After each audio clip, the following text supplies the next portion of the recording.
우리 함께 말씀을 같이 보겠습니다. 오늘 말씀 베드로전서 1장입니다. 베드로전서 1장 3절에서 12절 말씀입니다. 새번역으로는 359페이지 되고요. 개역개정으로는 377페이지가 되겠습니다. 우리 주 예수 그리스도의 하나님 아버지께 찬양을 드립시다. 하나님께서는 그 크신 자비로 우리를 새로 태어나게 하셨습니다. 그리하여 그는 죽은 사람들 가운데서 예수 그리스도가 부활하심으로 말미암아 우리로 하여금 산 소망을 갖게 해주셨으며 썩지 않고 더러워지지 않고 낡아 없어지지 않는 유산을 물려받게 하셨습니다. 이 유산은 여러분을 위하여 하늘에 간직되어 있습니다. 하나님께서는 여러분의 믿음을 보시고 그의 능력으로 여러분을 보호해 주시며 마지막 때에 나타나기로 되어 있는 구원을 얻게 해주십니다. 그러므로 여러분이 지금 잠시 동안 여러 가지 시련 속에서 어쩔 수 없이 슬픔을 당하게 되었다 하더라도 기뻐하십시오. 하나님께서는 여러분의 믿음을 단련하셔서 불로 단련하지만 결국 없어지고 마는 금보다 더 귀한 것이 되게 하시며 예수 그리스도께서 나타나실 때에 여러분에게 칭찬과 영광과 존귀를 얻게 해주십니다. 여러분은 그리스도를 본 일이 없으면서도 사랑하며 지금 그를 보지 못하면서도 믿으며 말로 다 표현할 수 없는 즐거움과 영광을 누리면서 기뻐하고 있습니다. 여러분은 믿음의 목표 곧 여러분의 영혼의 구원을 받고 있는 것입니다. 예언자들은 이 구원을 자세히 살피고 연구하였습니다. 그들은 여러분이 받을 은혜를 예언하였습니다. 누구에게 또는 어느 때에 이런 일이 일어날 것인지를 그들이 연구할 때에 그들 안에 계신 예수 그리스도의 영이 그리스도에게 닥칠 고난과 그 뒤에 올 영광을 미리 증언하여 드러내 주셨습니다. 예언자들은 자기들이 섬긴 그 일들이 자기들을 위한 것이 아니라 여러분을 위한 것임을 계시로 알게 되었습니다. 그 일들은 하늘로부터 보내주신 성령을 힘입어서 여러분에게 복음을 전한 사람들이 이제 여러분에게 선포한 것입니다. 그 일들은 천사들도 보고 싶어하는 것입니다. 아멘. 고백합시다. 주님의 말씀은 내 발의 등불입니다. 내 길의 빛입니다. 내 마음의 기쁨입니다. 오늘 여러분들 안에 기쁨이 넘치기를 바랍니다. 그리고 어두웠던 여러분들의 길에 발의 등이 되셔서 오늘 주님께서 귀한 은혜를 베풀어 주실 줄로 믿습니다. 우리가 대화를 하면서요, 이게 그 사람의 감정이라든가 그 사람의 어떤 진심을 느낄 수가 있죠. 대화를 하다 보면. 지난주 여러분은 누구랑 많은 대화를 하셨습니까? 누구랑 많이 대화하셨어요? 그 사람과 대화를 하면서요, 어떤 사람과 대화를 하면요, 그 사람이 나를 좋아하는지 나를 싫어하는지 나에 대한 어떤 감정을 갖고 있는지 그것을 좀 느끼죠. 그리고 그 사람이 말할 때 그 사람이 지금 어떤 감정인지도 느낄 수 있습니다. 화가 나 있는지, 짜증이 나 있는지, 아니면 막 무엇에 이렇게 기쁜지, 즐거운지, 아니면 때로는 대화를 하다 보면 이 사람이 뭘 숨기고 있네, 이런 것도 느낄 수가 있어요. 그렇죠? 여러분들은 대화보다는 또 카톡을 많이 하잖아요. 카톡. 그렇죠? 카톡도 감정이 전달되는지 아세요? 어떤 사람은 카톡을 하면서 끝에 하트를 딱 넣어요. 그러면 또 뭔가 이렇게 기분이 훈훈하고. 근데 어떤 사람은요, 냉랭하게 또 이렇게 뭔가 점점점 이렇게 하면 뭔가 기분이 이상한가? 뭔가 안 좋은가? 카톡을 보면서도 그걸 느껴요. 그렇죠? 그러니까 글을 읽으면서도 마찬가지입니다. 글을 읽으면서도요, 우리는 감정과 진심을 느낄 수가 있습니다. 그래서 우리가 글을 읽다 보면 막 감동이 되면 울기도 하고 막 뭔가 이게 이 힘이 나기도 하고 그렇습니다. 작가의 생각이라든가 감정, 때로는 작가가 어떤 성품을 가진 건지도 우리는 느낄 수가 있어요. 그것을 문학적인 용어로 문체라고 말을 해요. 문체. 영어로는 literary style인데요. 성경에서는 약 한 40명 사람들이요, 성령의 감동으로 기록했습니다. 서로 다른 문화, 또 서로 다른 시대, 그리고 각자 처한 그런 역사적 사건을 그 속에서 자신의 경험, 인성, 감정을 가지고 성령님의 인도하심으로 하나님의 말씀을 기록했습니다. 하나님 아버지는 이 사람들의 그 문체를 인정해 주셨어요. 그리고 그 사람들이 느끼는 감정과 진심을 우리도 느낄 수 있게 해주셨어요. 이제 우리가 연말까지 베드로전서를 조금씩 읽어 나갈 겁니다. 이 편지를 쓴 베드로의 사도 이 문체는 어떨까요? 이 사람의 그 인성, 감정, 진심을 우리가 느낄 수 있을 겁니다. 여러분, 우리 성경을 읽을 때는요, 우리가 그것을 문체를 꼭 기억을 하는 것이 도움이 됩니다. 개역 성경보다 이 새번역은요, 개역 성경은 옛날에 개역판을 그대로 조금 어려운 말만 수정을 한 게 개역 개정이에요. 쉽게 말하면. 근데 새번역은요, 이 문체를 최대한 살리려고 그랬어요. 그래서 존댓말도 있고 정중한 말도 있고 때로는 막 거친 표현, 구약에 보면 막 다윗이 거친 표현한 거를 개역 개정에서는 좀 이렇게 정화시켰는데 여기서는 막 거칠게 말을 하기도 했습니다. 왜? 문체를 살려야 하니까. 여러분, 그래서 우리가 베드로 사도를 조금 이해할 필요가 있습니다. 베드로 사도는 어떤 사람이에요? 예수님을 직접 모셨던 제자입니다. 성경에서 베드로 사도가 막 훌륭한 대단한 가문이고 막 대단한 학벌을 가진 사람이다 그렇게 말하지 않습니다. 갈릴리 호수에서 어부 일을 하다가 그러다가 예수님께서 따라오라 그 말에 그저 따라온 사람입니다. 성경에서 그의 성품과 인성이 잘 나오는데 저는 그렇게 느낍니다. 참 순수한 그리고 순종의 사람이다.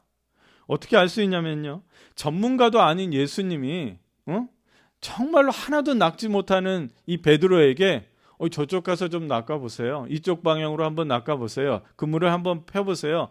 근데 베드로는요, 그 자리에서 그냥 순수하게 그물을 이쪽으로 핍니다. 또 예수님께서 너희는 나를 누구라고 하느냐 라고 물어봤을 때에 주저하지 않고 즉각적으로 바로 대답을 했던 사람이에요. 주는 그리스도시요 살아계신 하나님의 아들입니다. 또 무리를 걷고 계시는 저 예수님을 보고요, 두려워하는 것은 잠깐. 베드로는요, 참 옆에 제자들을 민망하게 하는 게 있어요. 저도 걸어가게 해주십시오라는 거예요. 아니, 그걸 어떻게 요청을 할 수 있죠? 저도 걸어가게 해주세요. 그래서 너도 걸어와 봐라. 물론 중간에 확 빠졌지만 걸어오게끔 하는 그 자리에서 그런 순수한 사람이었습니다. 그리고 예수님이 제자들의 발을 씻겨주실 때요, 이제 베드로 차례가 왔는데 극구 사형한 사람이 누구냐? 베드로였어요. 절대 안 됩니다. 절대. 그렇게 할 수는 없습니다. 그때 예수님이 베드로에게 이렇게 말하죠. 너는 지금 알지 못하지만 언젠가 너가 지금 깨닫게 될 것이다. 지금 내가 너를 씻기지 않으면 너와 나는 상관이 없다. 그래 얘기를 해요. 그러니까 베드로가 뭐라고 하냐면, 그러면 내 발뿐만 아니라 손하고 머리도 씻겨주십시오. 이렇게 말했던 사람이에요. 얼마나 순수한지 몰라요. 베드로 사도는 사실 예수님이 가르치실 때요, 그 즉시 깨닫지 못한 사람이었습니다. 이게 무슨 말일까? 어려워했어요. 그러나 순수한 사람이었습니다. 누구보다 예수님에게는 진심이었던 사람입니다. 저는 이 장면을 떠오르면 베드로가 정말로 진심인 사람이라고 생각합니다. 우리는 베드로가 주님을 3번 부인한 이 제자 그렇게 얘기를 하죠.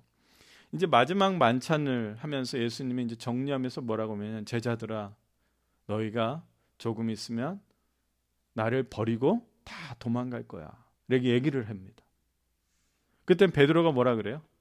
자기만큼은 결코 버리지 않을 겁니다. 근데 예수님이 이렇게 말씀하죠. 내가 진실로 너에게 말하는데 오늘 밤 조금 있다라는 얘기예요. 잠시 후에 닭 울기 전에 너는 몇 번?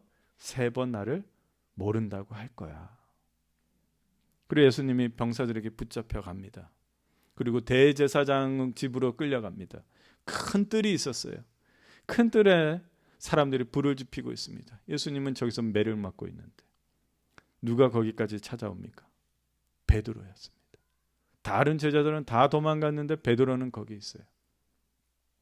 불을 피우고 앉아 있는데 왜 이렇게 어리석을까요? 누구보다 다른 사람들을 피해서 도망가야 하는 사람 아닙니까?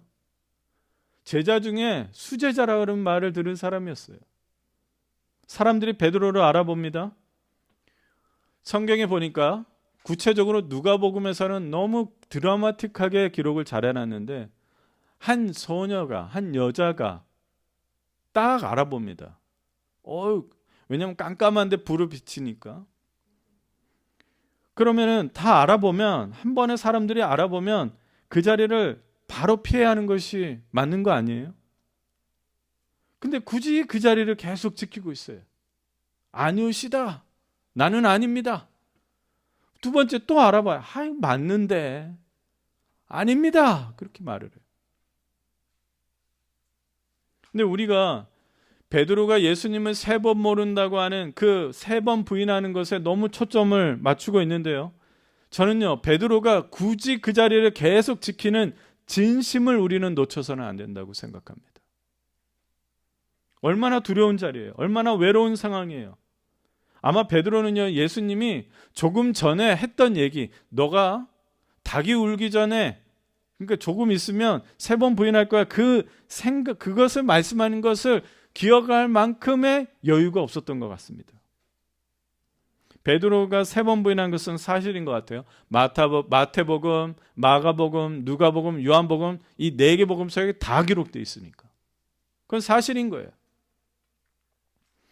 그래서 성경에 뭐라고 하냐면 예수님 말씀 정확하게 세 번째 부인하는데 닭이 울기 전에 딱 3번째 말을 부인하려고 하는 그 동시에 닭이 울어버려요. 그러면서 성경이 뭐라고 하냐면 그 울음소리를 듣고 예수님의 말씀이 생각나더라고요. 근데 여러분, 이제 부인한 거 그것이 남이 지금 실수하고 잘못한 것이 우리는 너무 포인트가 돼 있는데요. 여러분, 성경에서는 그것이 기록되어 있는 것이 아니라 무엇을 기록하고 있냐면요. 항상 모든 말씀, 복음서에 뭐라고 써 있냐면 베드로는 밖에 나가서 엎어져서 비통하게 울었다라는 거예요. 밖에 나가서 비통하게 울었다라는 거예요. 이게 중요한 겁니다. 그게 베드로의 진심인 겁니다. 3번 부인할지언정 그래도 예수님 곁에 내가 있어야겠다라는 진심이 있었어요.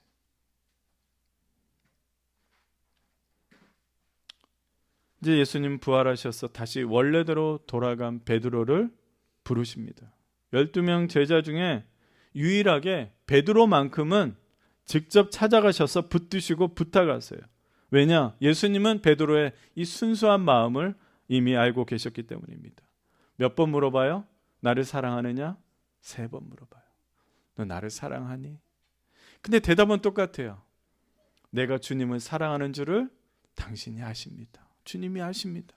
아니 사랑합니다. 그러고 말고요. 그래야 하는데 뭐라 그래요? 내가 그 아는 것을 주님이 아십니다라는 거예요. 그러면 무슨 말이에요? 주님이 그 진실된 마음을 누구보다도 알고 계시죠. 나는 내 안에 주님이 나를 보신다 해도 나는 주님께 진심인 사람이라는 거예요. 여러분, 그래서 베드로 사람은 어떤 사람이에요? 예수님의 그 말씀 앞에 자신의 바닥, 자신의 실체를 다 경험했던 사람이에요.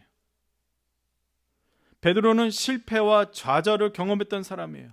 부끄러움도 경험했어요. 의심이 아니라 믿음을 저버리고 떠나보기도 했던 사람이에요. 그러나 사랑하는 형제자매 여러분, 베드로는 부활하신 예수님을 다시 만난 사람이고 하늘로 올라가시는 예수님을 직접 본 사람입니다. 그리고 약속하신 성령님으로 충만해져서 새로운 사람이 된 사람이죠. 베드로 사도는 예수님 앞에 순수한 사람이었습니다. 그래서 베드로 전서는 바울 사도와 같이 13권, 14권가량의 이 편지보다 단 2번의 편지로 그는 그렇게 겸손하고 순수하게 성도들을 섬겼어요. 여러분 생각해 보세요. 내 양을 먹이라, 내 양을 치라 그렇게 부탁을 받았다면 편지도 엄청 많이 써야 할 거 아니에요. 바울이 13개를 썼으면 베드로는 14개, 15개는 써야 하는 거 아닙니까? 근데 그는 편지 2편을 썼어요. 이 베드로 전서는 당시 핍박을 받고 있는 성도들을 격려하고자 하는 편지입니다. 이제 이따가 본문으로 들어갈 때 얼마나 놀라운 격려를 하는지 모릅니다. 그리고 얼마나 심오한 그 신앙을 가르치고 있는지 모릅니다. 여러분, 우리가 같이 이거 읽으면서 살아계셔서 역사하시는 주님을 느끼기를 바랍니다. 그리고 그 진심, 그 우리도 배우고 우리도 주님 앞에 진심된 그러한 성도가 되어야 할 줄로 믿습니다. 그래서 오늘 본문이면은 문법적으로요. 오늘 본문에 이게 특징이 하나 있는데 그 문체가 무엇으로 문법적으로 현재 분사라는 것을 많이 사용을 해요. 현재 분사.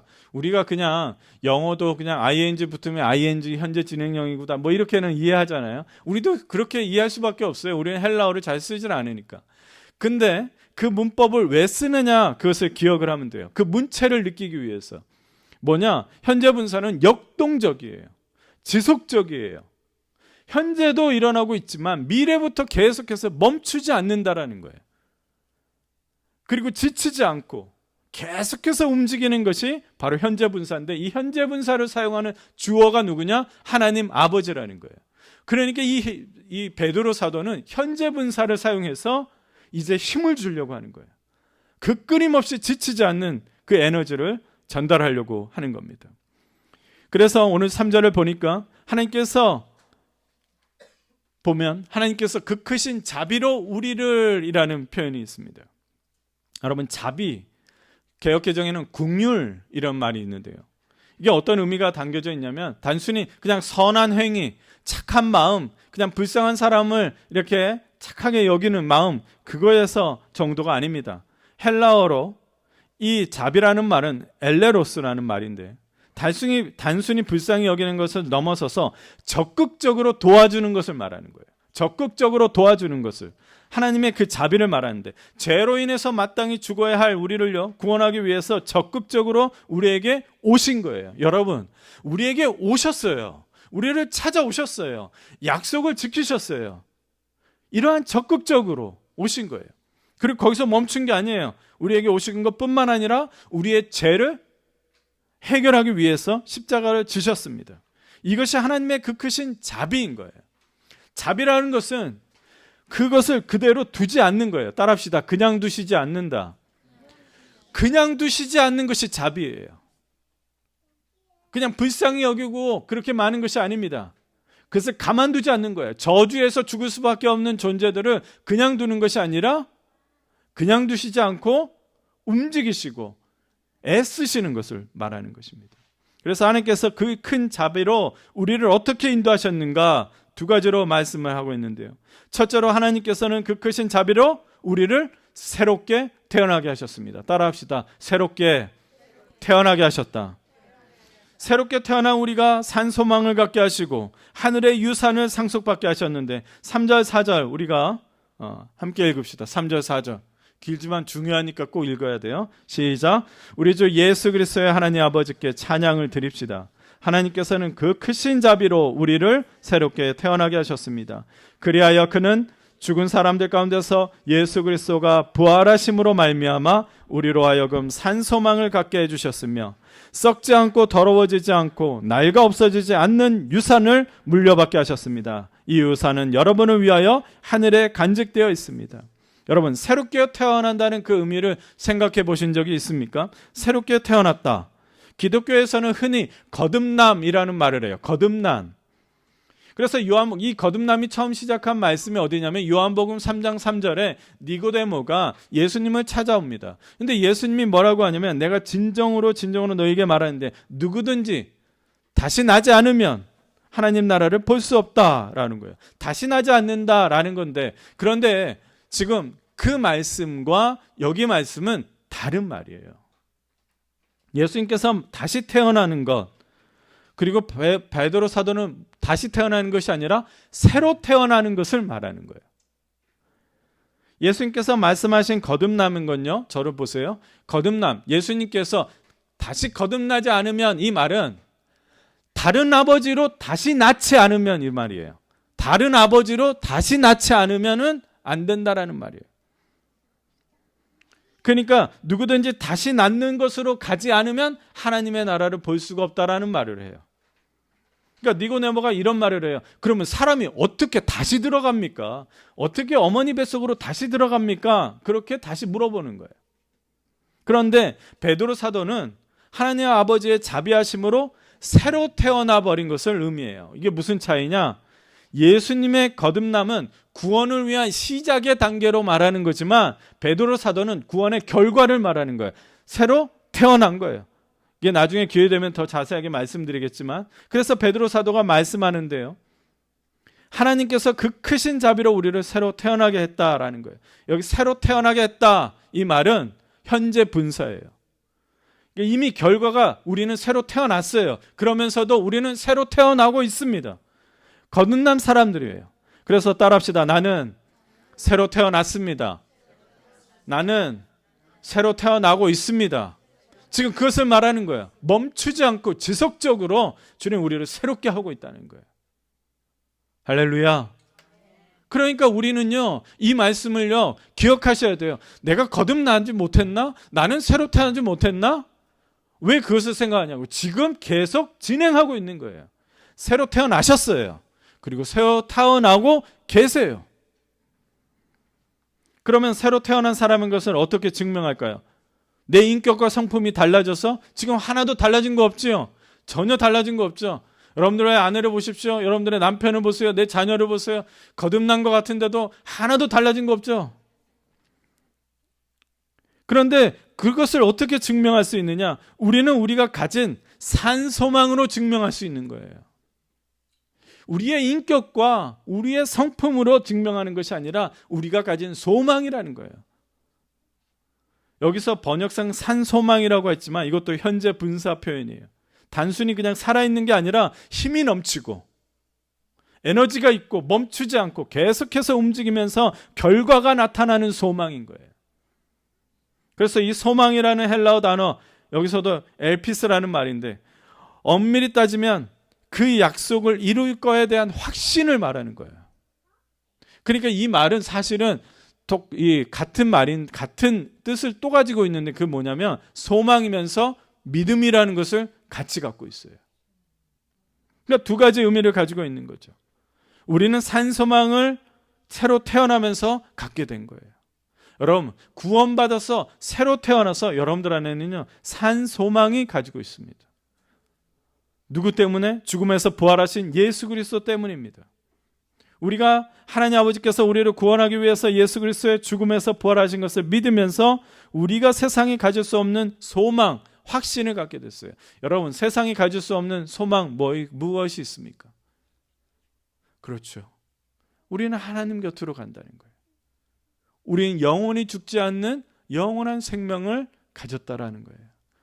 이게 우리에게 살아서 역사하고 있는 소망인 거예요. 믿음인 거예요. 이게 우리의 증명인 겁니다. 우리가 새로 태어났다는 증거예요. 하나님이 그 크신 자비를 위해서 나를 위해서 이렇게 베푸시고 계시는구나. 그렇게 베푸셨구나. 베푸시고 계시는구나. 그리고 멈추지 않고 계속해서 베푸시고 계시는구나. 이게 우리의 산소망인 겁니다. 또 새로 태어난 사람인 것을 또 어떻게 증명할까요? 어떻게 증명하냐면요, 내가 새롭게 태어난 것을 어떻게 증명하냐면요, 바로 우리가 본문은 읽지 않았지만 23절입니다. 우리 23절 같이 읽을까요? 시작. 여러분은 다시 태어났습니다. 그것은 썩을 씨로 그렇게 된 것이 아니라 썩지 않을 씨, 곧 살아계시고 영원하신 하나님의 말씀으로 그렇게 되었습니다. 아멘. 여러분, 성경 읽을 때 곧이라는 단어가 있어요. 곧. 앞에 거하고 뒤에 거가 똑같다라는 말이에요. 썩지 않을 씨, 영원한 씨앗 우리에게 심어졌어요. 여러분, 우리가 흩어부러진 디아스포라라고 그랬죠. 흩어부러진 씨앗이라고 그랬죠. 우리 안에 무엇이 있어서 우리에게 말씀을 이루셔서 우리에게는 씨앗이 있는 거예요. 영원한 씨앗. 그게 뭐예요? 영원하신, 그리고 살아계신 하나님의 말씀으로 우리가 그렇게 된 거예요. 옆에 사람한테 그렇게 해보세요. 당신은 하나님의 말씀으로 이루어진 사람입니다. 여러분들은 그냥 구원받은 게 아니라 하나님의 약속이, 하나님의 말씀이 여러분들에게 이루어진 거예요. 어떤 약속이 이루어졌는가 볼까요? 에스겔서 36장 25절 27절인데요. 미리 얘기하신 거예요. 그리고 내가 너희에게 맑은 물을 뿌려서 너희를 정결하게 하며 너희의 온갖 더러움과 너희가 우상들을 섬긴 모든 더러움을 깨끗하게 씻어주며. 누가 그렇게 하신다고요? 하나님이 그렇게 하시는 거예요. 너희에게 새로운 마음을 주고 너희 속에 새로운 영을 넣어주며. 성령이죠. 너희 몸에 돌같이 굳은 마음을 없애고 살갗처럼 부드러운 마음을 주며 너희 속에 내 영을 두어 너희가 나의 모든 율례대로 행동하게 하겠다. 그러면 너희가 내 모든 규례를 지키고 실천할 것이다. 여러분, 새롭게 태어나지 않았다고 한다면요, 여러분, 굳은 마음을 가진 사람일 수도 있습니다. 여러분, 교회 안에 굳은 마음을 가진 사람들이 얼마나 있는지 몰라요. 그 안에 무엇이 없는 거죠? 하나님의 말씀이 없는 거예요. 그러나 주님께서는 여러분들에게 부드러운 마음을 주시고 새롭게 태어나게 해준 줄로 믿습니다. 이 말씀이 여러분들에게 이루어진 거예요. 또 두 번째 약속이 또 있어요. 또 다른 약속이 있죠. 많은 약속이 있지만 예레미야서 31장 33절 34절입니다. 그러나 그 시절이 지난 뒤에, 어려운 시절이에요, 내가 이스라엘 가문과 언약을 세울 것이니 나는 나의 율법을, 말씀을 그들의 가슴 속에 넣어주며 그들의 마음판에 새겨 기록하여 나는 그들의 하나님이 되고 그들은 나의 백성이 될 것이라. 우리 안에 말씀이 이루어졌으니까 우리가 하나님, 예수님 찬양할 수 있는 거예요. 나의 하나님이 되고, 그리고 우리는 하나님의 백성이 된 거예요.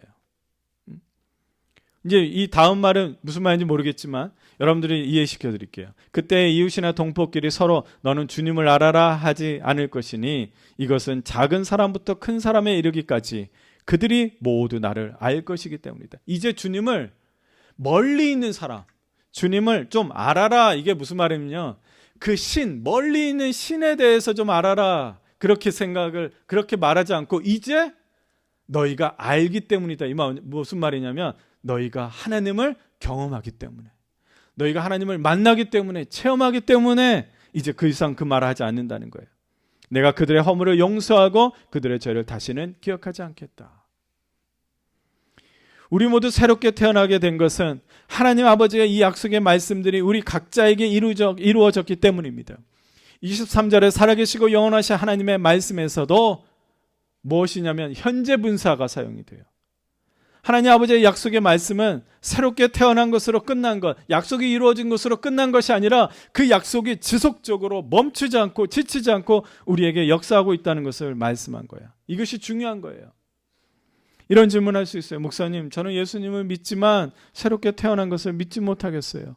왜냐하면 제 삶은 전혀 달라지고 있지 않기 때문에 그래요. 여러분이 새롭게 태어났기 때문에 지금 주님의 말씀으로 여러분들이 다루어지고 있는 거예요. 세상 새롭게 태어나지 않은 사람은 주님의 말씀으로 다룰 필요가 없어요. 멋진 철학적인 말로 그냥 감동 주고 이러면 돼요. 그러나 우리는 새롭게 태어났기 때문에 주님의 말씀으로 다뤄져야 돼요. 그래서 여러분들이 주님의 말씀을 들으면서 갈등이 일어납니까? 심지어 내가 이 하나님 말씀 들으면서도, 우리가 이 말씀을 함께 나누면서도 내가 이렇게 졸리면 안 되는데, 이런 갈등도 일어나고 있습니까? 그 말씀이 그 증거예요. 그것이 우리가 새롭게 태어났다는 거예요. 하나님 말씀 앞에 우리가 계속 다뤄지고 있는 거예요. 어떤 결단을 할까? 어떤 회개를 할까? 그런 마음이 일어납니까? 그것도 성령님께서 역사하고 있지 않습니까? 사랑하는 형제자매 여러분, 믿으십시오. 하나님께서 그 크신 자비하심으로 우리는 새로 태어난 존재인 줄 믿습니다. 두 번째로, 하나님께서는 그 크신 자비로 우리를 보호해 주십니다. 5절 같이 읽을까요? 5절 시작. 하나님께서는 여러분의 믿음을 보시고 그의 능력으로 여러분을 보호해 주시며 마지막 때에 나타나기로 되어 있는 구원을 얻게 해 주십니다. 하나님 아버지는 우리를 보호해 주십니다. 여기에서도 보호한다라는 것이 현재 분사예요. 그러면 어떤 표현이에요? 지치지 않고 멈추지 않고 누구보다도 적극적으로 열정적으로 우리를 지키신다, 보호해 주신다라는 말이에요. 근데 여기에서 잘 읽어보면은 우리의 무엇을 보시고라는 말이 있죠. 우리의 무엇을 보시고? 믿음을 보시고라는 표현이 있어요.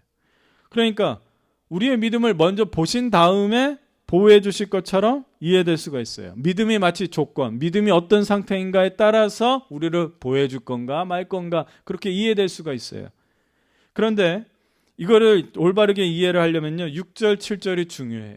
6절 7절 보아가 한번 읽어볼까? 마이크 옆에 있네. 6절 7절.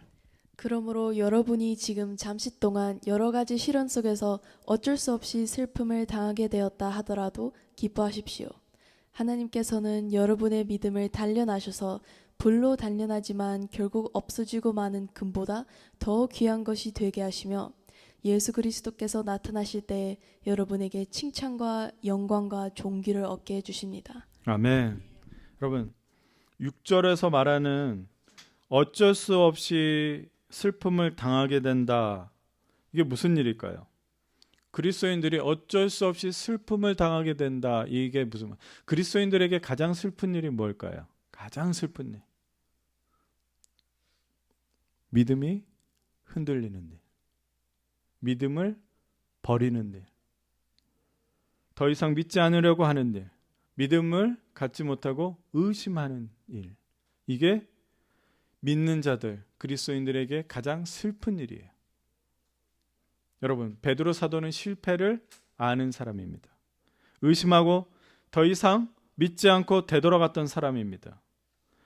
베드로 사도는 시련 속에서 믿음이 흔들리고 믿음을 떠나고 믿음을 버린 것을요, 어쩔 수 없이 없는 슬픔이라고 위로합니다.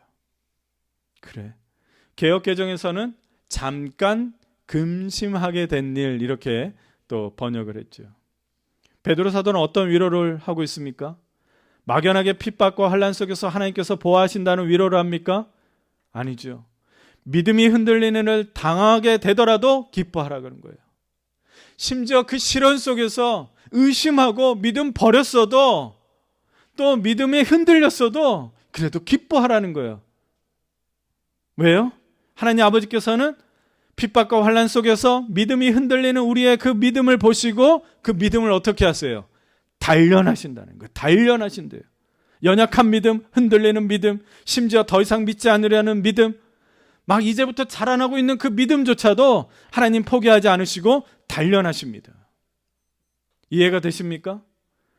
어느 정도로 우리의 믿음을 단련하냐? 7절을 보니까요, 너무나 불로 단련해서 불로 너무 단련하니까 금조차도 없어져 버린, 그렇게 강력하게 단련하시는데 그 믿음을, 우리의 믿음을 그렇게 단련하신다는 거예요. 여기서도 현재 분사입니다. 지속적으로 역동적으로 끈질기게 포기하지 않고 우리의 믿음을 단련하신다는 거예요. 여러분 지금 믿음 흔들리세요?